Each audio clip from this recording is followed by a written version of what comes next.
Hello दोस्तों, welcome to Ranjeet GS centre.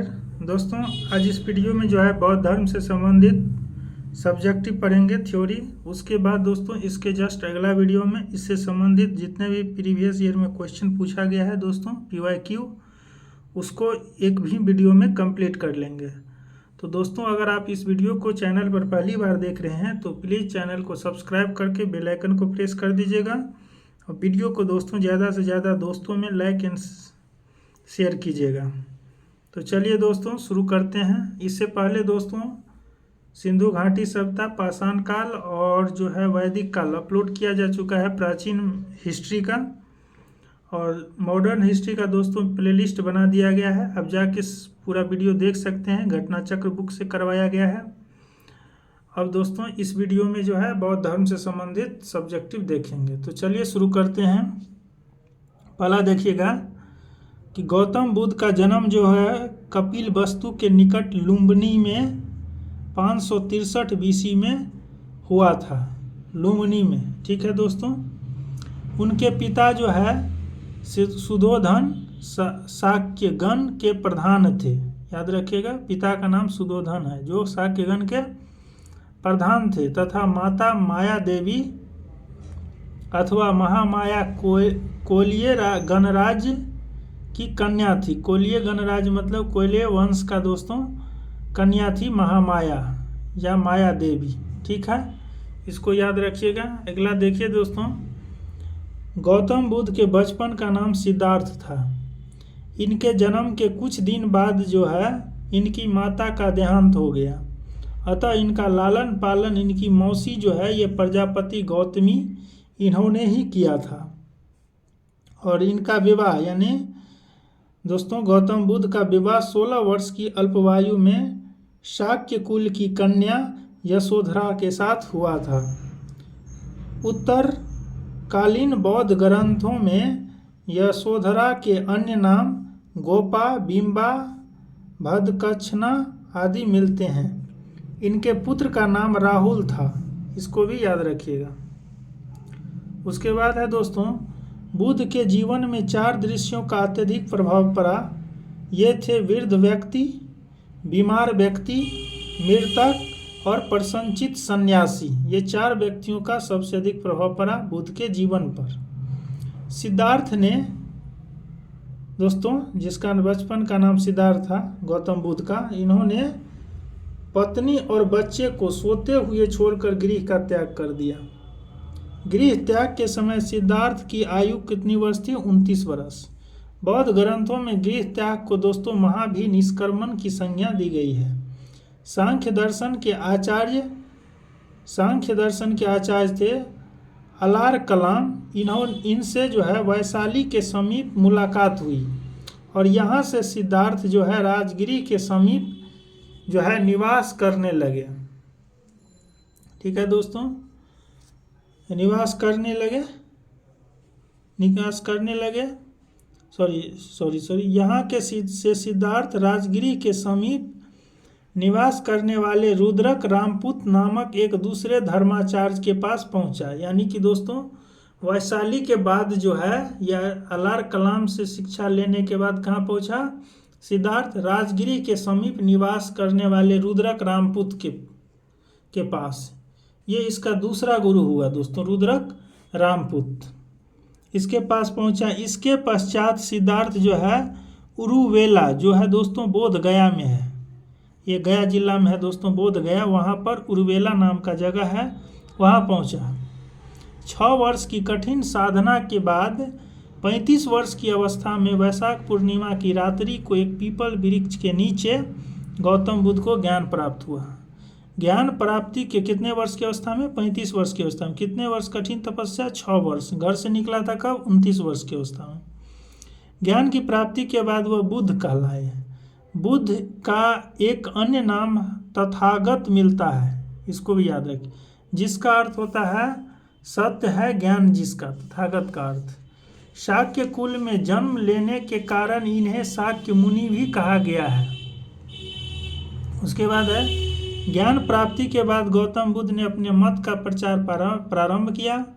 Uruvela जो दोस्तों बोध गया में है, उर्वेला से सबसे पहले ऋषिपतनम जो सारनाथ या वाराणसी वर्तमान में है दोस्तों, वहाँ पहुँचे। उर्वेला से यानी बोध गया से, ऋषिपतनम मतलब सारनाथ या वाराणसी पहुँचे। यहाँ उन्होंने 5 ब्राह्मण सन्यासी को प्रथम उपदेश दिया था। कहाँ पर? सारनाथ में 5 ब्राह्मण सन्यासी को उपदेश दिया। इस प्रथम उपदेश को धर्मचक्र प्रवर्तन के नाम से जाना जाता है, इसको याद रखिएगा। उसके बाद दोस्तों नेक्स्ट, बुद्ध के जीवन से संबंधित बौद्ध धर्म के जो है प्रतीक चिन्ह, जैसे जन्म जो हुआ दोस्तों बुद्ध के जन्म, उसको कमल एंड सांड से दर्शाया गया है, यानी बुद्ध के जन्म का प्रतीक है कमल और सांड। गृह त्याग को घोड़ा कहा गया है।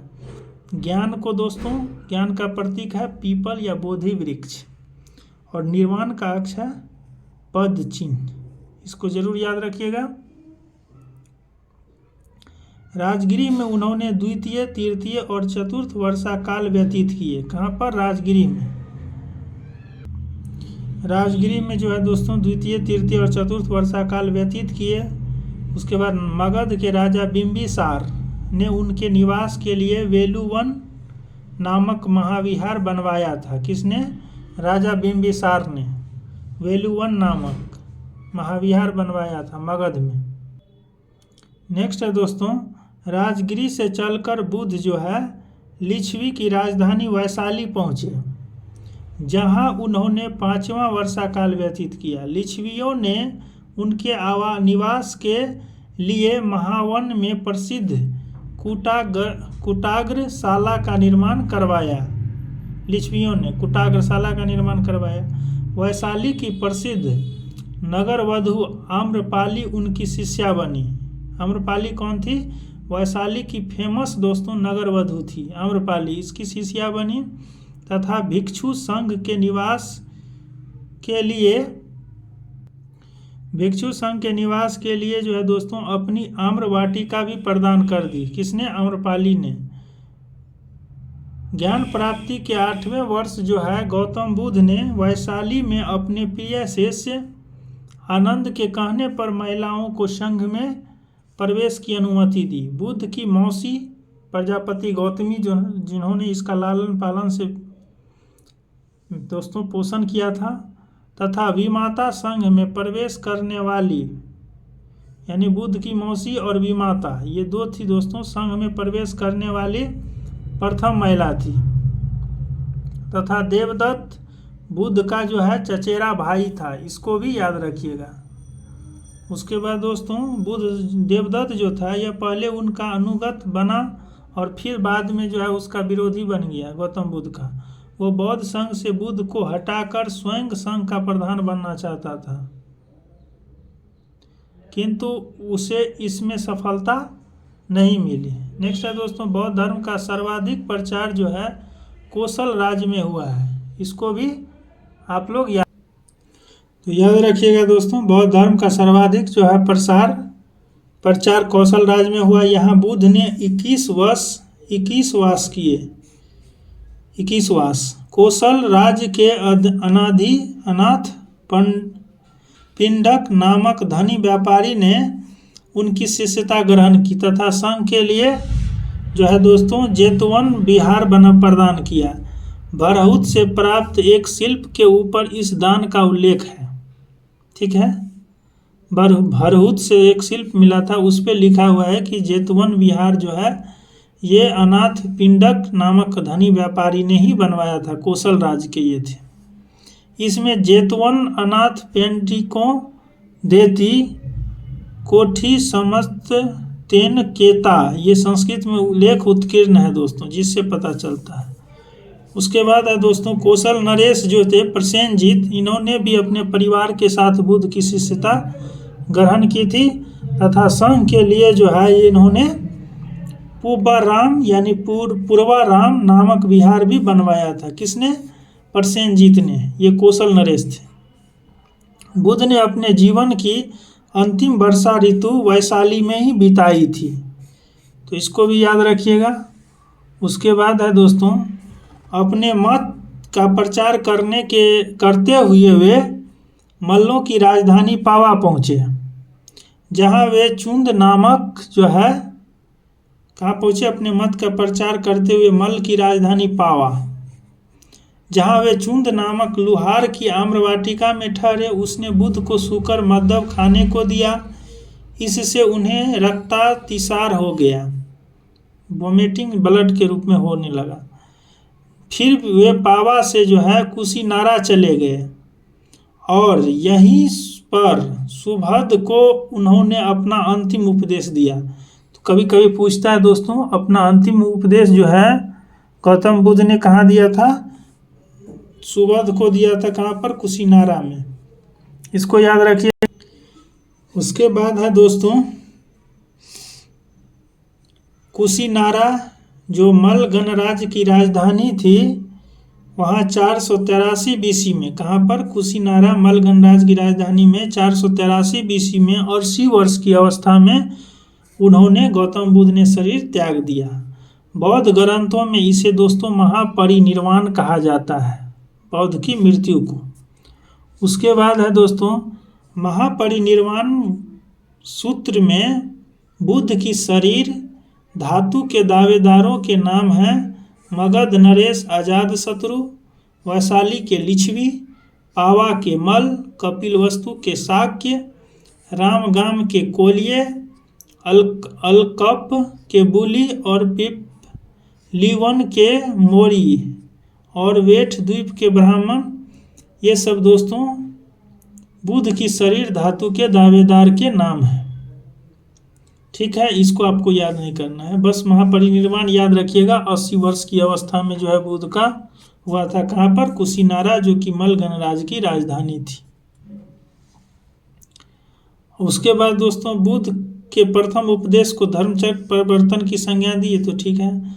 उनका यह उपदेश दुख के कारण तथा उसके समाधान से संबंधित था। ये धर्मचक्र प्रवर्तन, ये प्रथम उपदेश। इसे 4 आर्य सत्य भी कहा जाता है बुद्ध धर्म में। और ये है दोस्तों दुख समुदाय। उसके बाद दोस्तों बुद्ध के अनुसार दुख का मूल कारण जो है अविद्या के विनाश का उपाय अष्टांगिक मार्ग है। यानी बुद्ध के अनुसार दुख के मूल कारण दोस्तों अविद्या और इसके विनाश का उपाय है अष्टांगिक मार्ग। अष्टांगिक मार्ग जो है दोस्तों ये 8 है, जो इस प्रकार है: सम्यक दृष्टि, सम्यक संकल्प, सम्यक वाक्य, सम्यक कर्म, सम्यक आजीव और सम्यक व्यायाम, सम्यक स्मृति और दोस्तों एवं सम्यक समाधि। बुद्ध अपने मत को मध्यमा प्रतिपदा या मध्यम मार्ग कहते हैं। तो बुद्ध का मार्ग कौन सा था दोस्तों? मध्यम मार्ग, बीच का मार्ग। उसके बाद है दोस्तों देखिएगा, बौद्ध धर्म के अनुयायी 2 वर्गों में बटे हुए थे, भिक्षु या भिक्षुनी तथा उपासक या उपासिकाएं। सामान्य मनुष्य के लिए बुद्ध ने जिस धर्म का उपदेश दिया है उसे उपासक धर्म कहा गया है। तो इसको याद रखिएगा, बुद्ध ने जिस धर्म का उपदेश दिया है उसको उपासक धर्म कहा गया है। ठीक है दोस्तों, बुद्ध धर्म के त्रिरत्न है, तो इसको याद रखिए, बुद्ध, धम्म एवं संघ। ये दोस्तों बुद्ध धर्म के त्रिरत्न है। उसके बाद आइएगा दोस्तों नेक्स्ट, ये दोस्तों बौद्ध संगतियों से बहुत बार क्वेश्चन आता है, तो आप लोग जो है इसको ज़रूर याद रखिएगा। ये बहुत इंपॉर्टेंट है दोस्तों बुद्ध धर्म से संबंधित।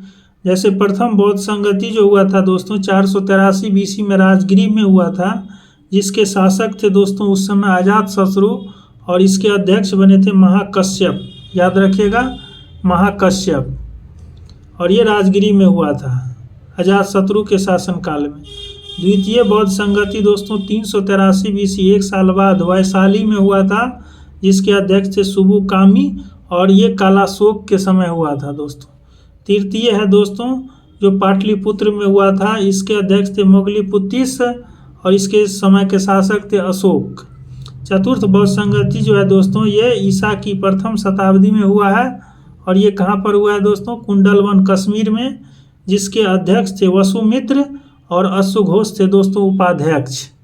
किसके समय में? कनिष्क के समय शासन काल में हुआ था। बस आप इसको याद रखिएगा। नेक्स्ट दोस्तों, परंपरागत नियमों में आस्था रखने वाले का संप्रदाय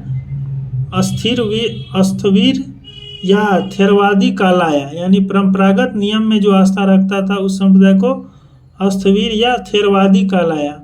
इनका नेतृत्व महाकात्यायन ने किया।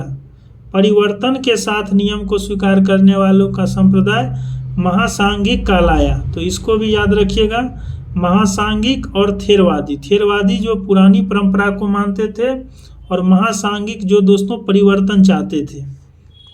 और इनका नेतृत्व जो है, महासांघिक का नेतृत्व महाकश्यप ने किया था, इसको याद रखिएगा। जबकि थेरवादी का नेतृत्व जो है महाकात्यायन ने किया था। चतुर्थ बौद्ध संगति में महासांघिकों का बोलबाला था। यानी जो परिवर्तन चाहता था दोस्तों महासांघिक, इसका बोलबाला था।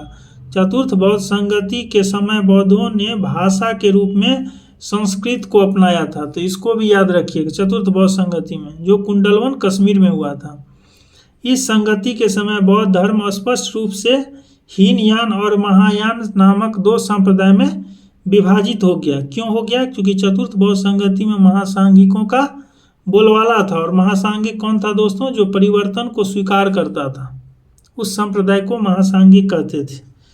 तो यही कहता है कि हीनयान और महायान नामक दो संप्रदाय विभाजित हो गया।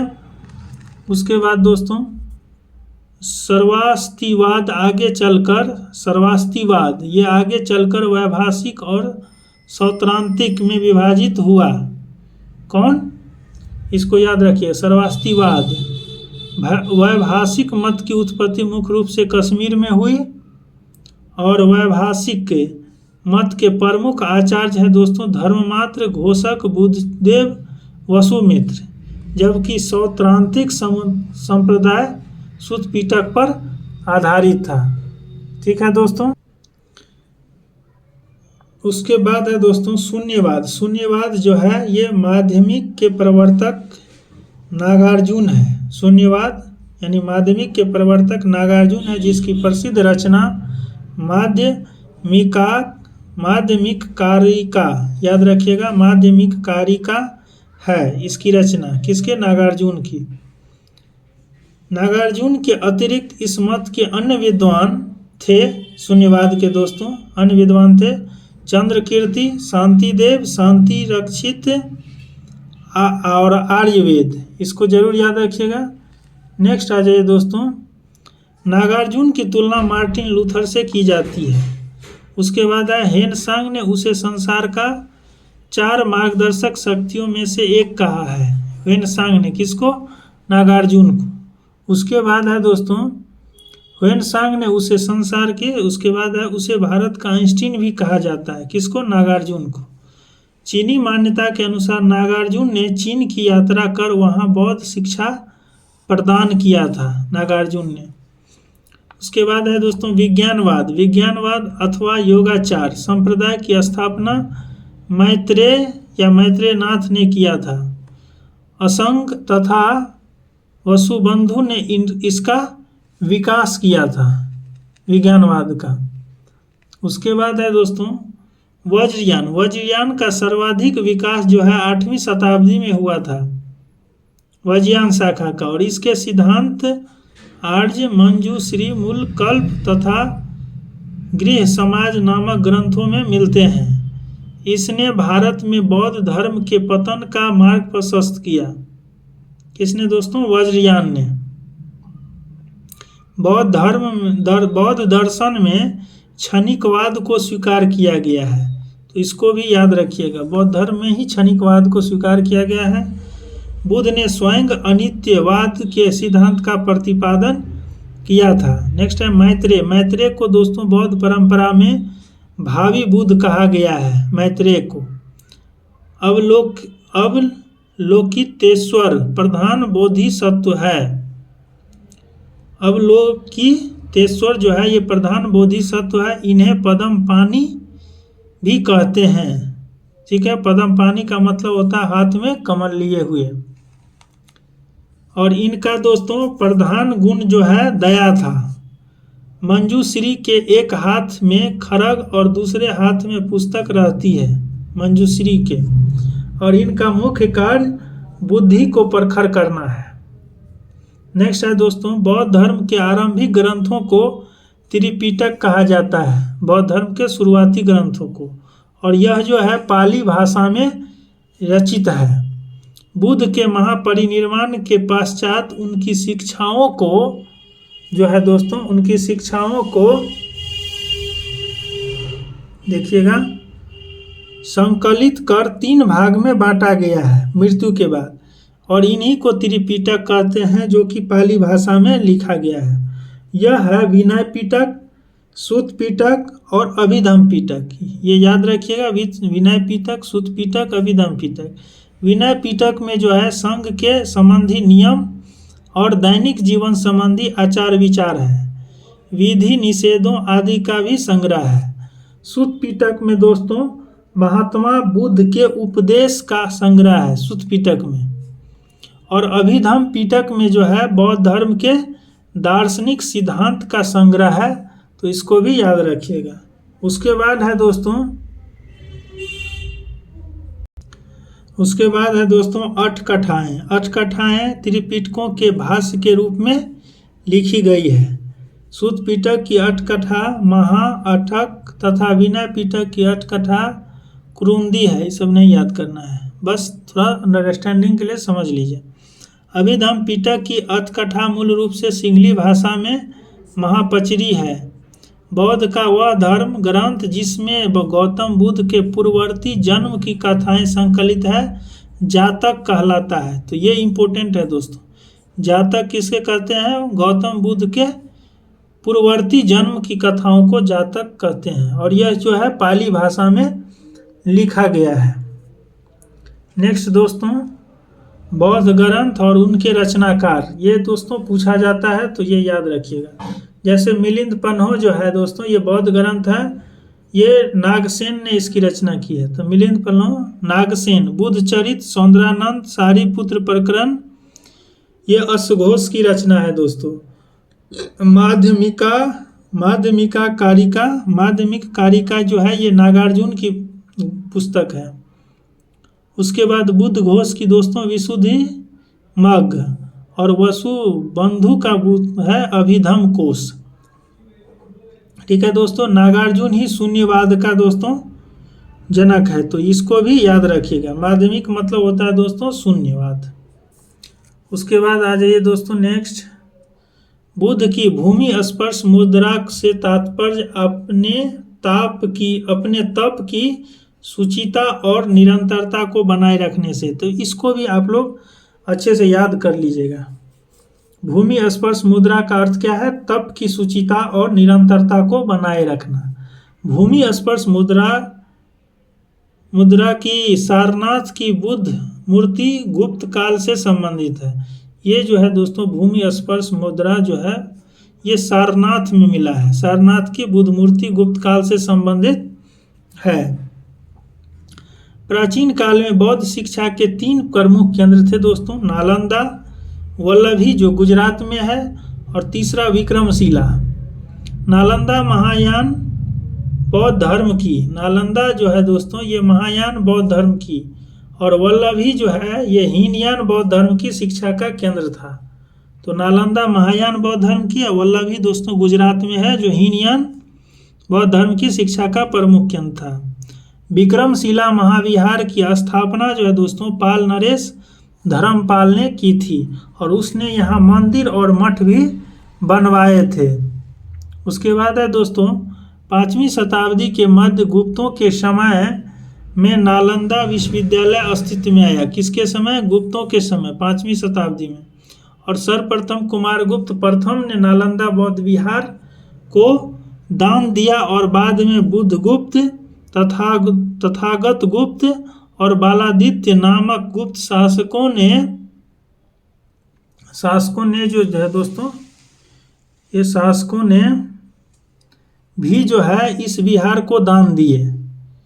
उसके बाद है दोस्तों नव नालंदा महाविहार, ये बौद्ध अध्ययन का आधुनिक केंद्र है। नव नालंदा महाविहार जिसे बिहार सरकार 1951 में नालंदा में स्थापित किया था। नेक्स्ट है दोस्तों चैत्य। चैत्य का अर्थ होता है चिता संबंधी। शवदाह के बाद बचे हुए अवशेष को भूमि में गाड़ कर उनके ऊपर जो समाधि बनाई गई उन्हीं को प्रारंभ में चैत्य या स्तूप कहा गया। इन समाधियों में महापुरुषों के धातु अवशेष सुरक्षित थे, अतः चैत्य उपासना के केंद्र बन गए। ठीक है दोस्तों, चैत्य गिरियों के समीप ही भिक्षुओं के रहने के लिए आवास बनाए गए जिन्हें विहार कहा गया। उसके बाद है दोस्तों सर्वप्रथम स्तूप शब्द का वर्णन ऋग्वेद में मिलता है, तो इसको भी याद रखिएगा। इसके अतिरिक्त अथर्ववेद, वाजस्नेयी संहिता, तैत्तिरीय ब्राह्मण संहिता, पंचविंश ब्राह्मण आदि ग्रंथों के स्तूप के संबंध में जानकारी मिलती है।